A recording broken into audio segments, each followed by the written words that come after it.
Nyakango has said she still fears for her life after last year's arrest by DCI officers who took her to Mombasa.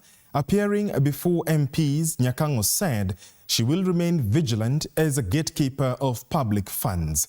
And as Apollo Kamau reports, Nyakango further expressed her frustrations over lack of funds to execute her mandate while blowing the whistle on the misuse of reallocation of funds by national government and the counties. Committee. There appears to be no respite for the control of budget Dr. Margaret Nyakango in the wake of last year's arrest by DCI detectives and a grueling 7-hour journey to Mombasa.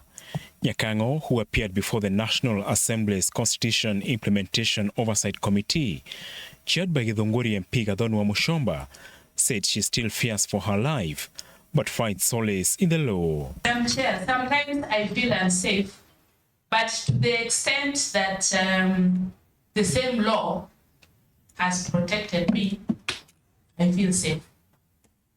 I've never found myself hiding or failing to say what I must say. That I always do. Nyakango, who reads mischief in her arrest, says her office is now the target after she expressed frustration on lack of funds to execute her mandate. Nyakango is currently allocated 700 million shillings, an amount she describes as a drop in the ocean, given the scope of her mandate, comparing the figure to other equally important offices, like the Auditor General's office, which has a budget of 9 billion shillings. Compare this, the Auditor General's office, which also works around the country, is funded to the extent of almost 9 billion. We are not even 1/10, and we are the flip side of the Auditor General because we are the gatekeepers. Nyakango further told the CIOC committee that her office should be given more powers by amending the Control of Budget Act to have a say on reallocation of funds approved by her office. Without the amendments, she says, the current practice continues to breed corruption in the national and county governments. A case in point is a 1.5 billion shillings coffee cherry advance revolving fund meant to support small-scale coffee growers, with the funds now diverted to other sectors in the agriculture sector.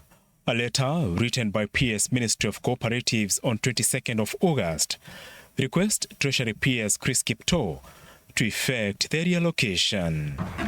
I am quite rattled personally as a coffee farmer and as a member of parliament that represents farmers, coffee farmers in my constituency, that letters can be written by PSs authorizing and requesting for reallocation of budgets.